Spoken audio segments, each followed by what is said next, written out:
Reflexiones desde mi ventana.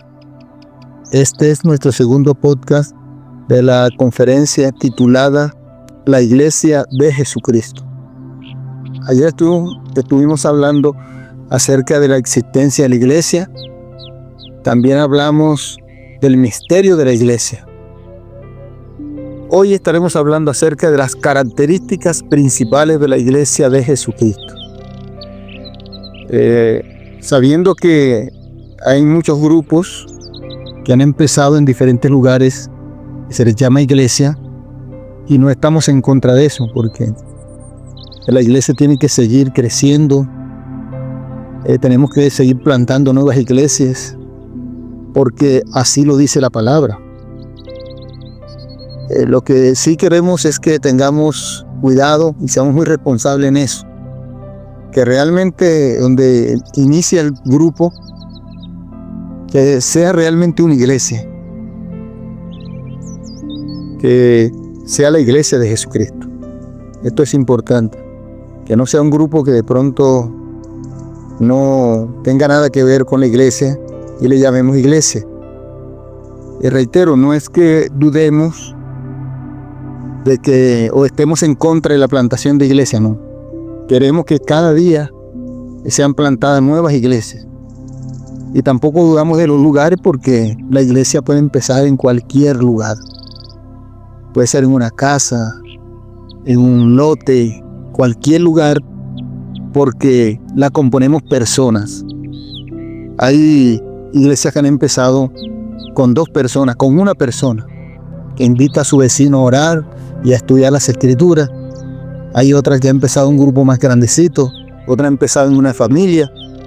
Entonces no estamos en contra de eso. Lo que pretendemos con esta conferencia es brindar herramientas bíblicas, principios bíblicos, para que podamos empezar de acuerdo a las Escrituras, que realmente seamos la iglesia de nuestro Señor Jesucristo. Bien, vamos a definir esa palabra iglesia. Viene del griego eclesia. Esta palabra a su vez deriva del verbo estaleo. Bueno, yo no soy muy bueno para los idiomas, me perdonan. Estaleo, que significa llamar fuera de. Nosotros lo decimos en palabras así nuestras, colombianas. Somos sacados del montón. Es un grupo de personas que somos sacados, ¿verdad?, de la multitud y escogidos como un pueblo santo para alabar y glorificar a nuestro Señor Jesucristo. Se le conoce también como asamblea. Y también nosotros sabemos que tiene una definición en sentido universal. Se refiere a todos los judíos y gentiles.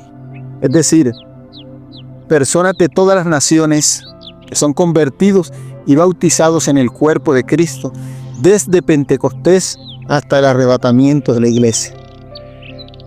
Yo leí un texto ayer que se encuentra en Efesios capítulo 2, versículo 14 al 16. Ya ustedes saben porque ayer lo leímos.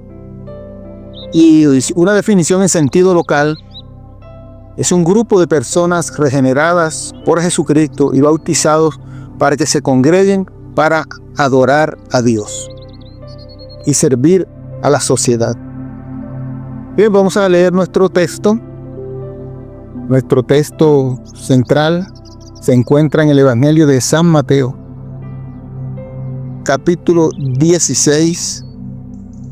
Vamos a leer los versículos 13 al 21. Leyendo la palabra del Señor, dice de la siguiente manera: Viniendo Jesús a la región de Cesarea de Filipo, preguntó a sus discípulos diciendo: ¿Quién dicen los hombres que es el Hijo del Hombre? Ellos dijeron: unos Juan el Bautista, otros Elías, otros Jeremías o alguno de los profetas. Él les dijo: ¿y vosotros quién decís que soy yo? Respondiendo Simón Pedro dijo: Tú eres el Cristo, el Hijo del Dios viviente. Entonces le respondió Jesús: Bienaventurado eres, Simón, hijo de Jonás, porque no te lo reveló carne ni sangre, sino mi Padre que está en los cielos. Y yo también te digo que tú eres Pedro, y sobre esta roca edificaré mi iglesia, y las puertas del Hades no prevalecerán contra ella. Y a ti te daré las llaves del reino de los cielos, y todo lo que atares en la tierra será atado en los cielos, y todo lo que desatares en la tierra será desatado en los cielos. Entonces mandó a sus discípulos que a nadie dijesen que él era Jesús el Cristo. Desde entonces comenzó Jesús a declarar a sus discípulos que le era necesario ir a Jerusalén y padecer mucho de los ancianos y de los principales sacerdotes y de los escribas, y ser muerto y resucitar al tercer día. Bendito sea nuestro Dios. Damos gracias a Dios por esa palabra tan maravillosa. Entonces, requisitos. ¿Cuáles son los requisitos para ser miembro de la iglesia de Jesucristo? Generalmente hablando, las personas piensan que por el simple hecho de tener una Biblia y asistir a un lugar donde se dice que se alaba a Dios, ya son miembros de la iglesia de Jesucristo. Pero eso no es así tan sencillo. Como tampoco es muy complicado. Vamos a explicar cómo es esto de iglesia. Bueno, aquí en nuestro texto central encontramos una pregunta. Jesús viene allí a este lugar, ahí con sus discípulos, y les hace una pregunta acerca de qué decía la gente del común, o sea, cuál era la opinión popular. Y allí en la respuesta que dieron ellos, encontramos opiniones no diversas, sino encontradas. Opiniones opuestas, o sea, había contradicción, no había consenso, ¿cierto? Bueno, pero a Jesús no le importaba tanto lo que la gente del común pensara, porque eso era normal, como lo vemos hoy en día. Lo digo con mucho respeto. Las personas que no conocen al Señor, ellos pueden tener opiniones encontradas. Se contradicen unos contra otros en lo que afirman acerca de la iglesia. Y eso es normal, eso es muy normal, porque no conocen al Señor Jesucristo.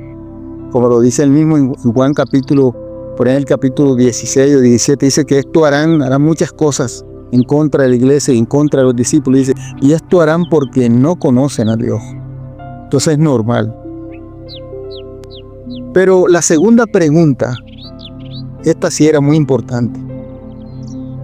Y la respuesta mucho más. Esta respuesta sí era importante para Jesús, porque esta respuesta ponía en evidente la vida de los discípulos, su fe. Y cuando Jesús les lanza esta segunda pregunta, ¿y vosotros qué decís que soy yo? ¿Quién soy yo para ustedes? Yo imagino a Jesús allí un poco tensionado esperando la respuesta, de hecho. Y gracias a Dios que pasaron la prueba. Tú eres el Cristo, el Hijo del Dios viviente. Qué alivio para Jesús. Entonces Jesús, ¿qué dijo? Bienaventurado eres, Simón, hijo de Jonás. Y allí usa la palabra revelación, ¿verdad? No te lo reveló carne ni sangre, sino mi Padre que está en los cielos. O sea, fue una revelación espiritual. Recuerde que les he venido hablando mucho en esto de conocer a Dios y de la iglesia, de tener un encuentro verdadero con Dios, con Jesús. Es un asunto espiritual, porque a Dios se conoce por revelación, porque es un conocimiento espiritual, no es un conocimiento intelectual. Intelectualmente muchas personas saben muchas cosas de Dios, saben mucho de la iglesia, saben mucho de Jesús, saben mucho de la religión, saben mucho del cristianismo, pero intelectualmente. Pero eso no basta. Se necesita un conocimiento espiritual. Recordemos que Dios es espíritu y Él habla a nuestro espíritu. Nosotros somos espíritu, alma y cuerpo. Él habla a nuestro espíritu. Por eso dice que el espíritu da testimonio a nuestro espíritu de que somos hijos de Dios. Es cierto que nosotros usamos la palabra, bueno, Dios habló a mi mente, otros dicen Dios habló a mi corazón. Bueno, Pero sabemos que Dios habla al espíritu, de espíritu a espíritu.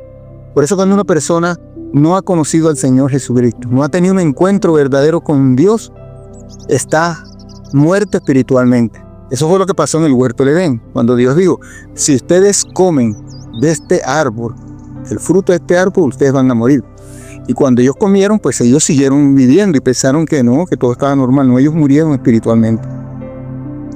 ¿Qué es lo que cuando una persona acepta al Señor Jesucristo?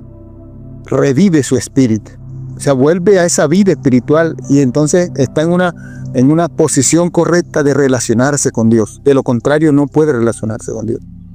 Entonces, cuando ellos responden de esta manera, esto deja en evidente de que ellos habían sido transformados, o más bien que ellos tenían un conocimiento espiritual. Dios se les había revelado a sus vidas a través de Jesucristo. Ellos le habían conocido espiritualmente por revelación. Por eso el Señor usa esa palabra. No te lo reveló carne ni sangre, sino mi Padre Celestial, ¿verdad? Y esto es muy importante. Y el Señor allí les manda a ellos, les dice, no digan a nadie que yo soy Jesús el Cristo.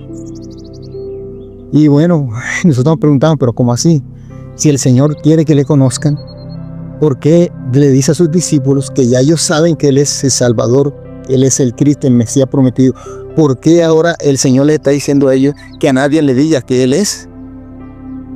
Por lo que les acabé de decir. Porque Él no quería que nadie le conociera solamente intelectualmente. Ah, sí, este es el Mesías. No. Él quería que le conocieran espiritualmente, por revelación. Él vino a revelar al Padre a nuestras vidas, a nuestros corazones. Recuerda lo que dice el Evangelio de San Juan, capítulo 1, por ahí el verso 18. A Dios nadie le vio jamás. El unigénito Hijo del Padre, el que está en el seno del Padre, le ha dado a conocer. Por eso dijo eso. Y un dato muy importante, verso 21. Desde entonces, mire esta palabra, desde entonces comenzó Jesús a declarar a sus discípulos que le era necesario ir a Jerusalén, padecer mucho de los ancianos, de los principales sacerdotes, de los escribas, y ser muerto y resucitar al tercer día. No había dado Jesús el anuncio de su muerte a los discípulos. Primero se cercioró que ellos se le hubieran conocido, porque era la única manera de ellos poder asimilar un poco esto de la muerte y resurrección de Cristo. Mire, el Señor podía tratarle cualquier tema a los discípulos, pero cuando Él les trató este tema de la muerte, esto para ellos no era fácil. ¿Por qué? Porque ellos y también todo Israel tenían en mente un reino político. Y en el reino político, esto era una derrota si el rey moría. Cuando el rey moría, por lo general, el imperio se debilitaba y algunas veces se dividía. Tendía a desaparecer el imperio. O sea, se estremecía internamente, sufría unas pérdidas internas, se presentaban unos conflictos internos en el reino y esto era, por lo general, esto era autodestructivo para el reino. Entonces por eso ellos no entendían esa parte. Pero ellos no sabían que Jesús vino a establecer un reino espiritual. Ellos tenían en mente un reino político. Por eso sabemos que cuando Él entró cuando la entrada a Jerusalén en el pollino de asno no les agradó mucho. Porque ellos no miraron, o la mayoría de las personas no miraron a un rey con las características de los dos reyes que le podía vencer, o que podía vencer al imperio de turno para ellos quedar en su lugar, ¿verdad? Gobernando. Entonces, por eso Jesús no hizo este anuncio antes, sino después que Él se cercioró de que ellos realmente le habían conocido. Qué interesante. Entonces, bueno, esto nos ayuda a entender muchas cosas en el tema de la iglesia. Lo primero, la primera característica es que yo debo conocer a Jesús.